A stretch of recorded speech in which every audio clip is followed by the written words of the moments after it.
Dan Dix here, reporting for Press for Truth, and today we are forced to ask the question, would Obama actually start a war with Russia a month before he leaves office? Now, this is unlikely, but the rhetoric coming from the White House right now is nerve-wracking to say the least. And in this video, we're going to break this down for you and explain exactly what's going on behind the curtains here. Now, in this year-end press conference here, Obama told the media that the Russians hacked the U.S. election. This comes with no actual proof. We're just expected to trust the intelligence community at this point. And this is the very same intelligence, mind you, who told the world that Iraq had weapons of mass destruction. And now, Hillary Clinton's loss, according to Obama and his sources, is Vladimir Putin's fault. Obama says, based on uniform intelligence assessments, the Russians were responsible for hacking the DNC, and that as a consequence, it is important for us to review all elements of that and to make sure that we are preventing that kind of interference from cyber attacks in the future. My hope is that President-elect is going to be similarly concerned that we aren't going to have foreign interference in our election process. So, of course, Obama is hoping that you'll just completely forget or just never mind at all the amount of times that the U.S. has intervened in elections overseas. They've even intervened in Russian elections just after the collapse of the Soviet Empire. Here's Time magazine exalting the secret story of how American advisors helped Yeltsin win back in 1991. So call it poetic justice or the pot calling the kettle black. The U.S. has intervened in foreign elections for decades, and with Hillary Clinton herself responsible for the 2009 Honduran coup, which ousted the then democratically elected president, Manuel Zelaya.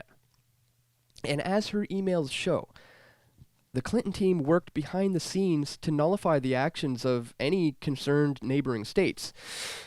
The OAS, Organization of American States, meeting today turned into a non-event, just as we hoped, wrote one of the top officials.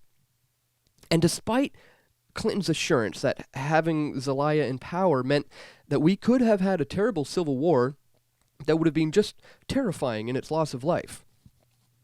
Well, since 2009, Honduras has disintegrated into violence.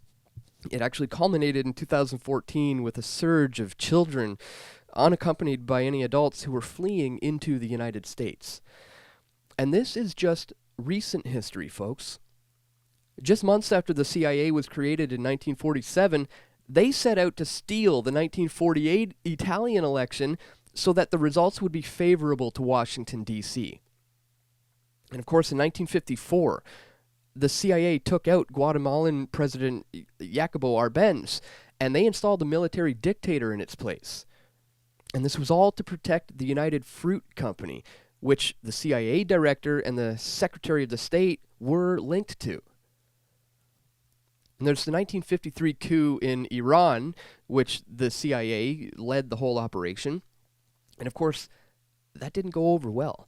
And an Islamic counter-revolution took place in 1979, which led us to the situation that we have today. And then there's when the Congo elected an anti-colonial leader, Patrice Lumumba. Well, the U.S. set about a plan to overthrow and assassinate him, and they were successful. And in 1965, Indonesia was another victim of U.S. foreign policy intervention. In a free election, the Communist Party finished fourth, but proportional representation meant that they did have some power. And the U.S. panicked, and they sanctioned a purge, leaving thousands dead, and a military dictatorship in control. Vietnam, I think, speaks for itself. So does Afghanistan. The first Afghani president after the U.S. post-9/11 invasion was Hamid Karzai. He was a paid CIA agent. And very few people realize that Syrian President Bashir Assad was actually democratically elected. But of course, the United States government doesn't recognize any democracies that don't give them the results that they want. So Obama's plan to arm so-called moderate rebels in Syria has led to the rise of ISIS. So all this nonsense about Russian hacking and them putting Trump in the White House is absolute nonsense. And besides, how about we focus on what the information actually revealed, like just how corrupt Hillary was, and how the American voters could actually make a better informed choice on November 8th. Regardless of who hacked these emails or who leaked them, should not the content of the emails themselves be the issue? But of course, that's not the corporate state narrative. With a war against Russia less likely right now under Trump than Clinton, the powers that be are trying to find other means to achieve this goal. But we're going to try to stay on top of it for you guys, as always, so be sure to check back with us, and we need your support. Check out some of our gear here in the PFT shop. There's still a week until Christmas, so might be some time to get that if you order them right now. And don't forget to like this video, share this video around, and join us as either a PFT member or a PFT patron. And stay tuned, guys. We've got more video reports coming soon. This is Dan Dix reporting for Press for Truth.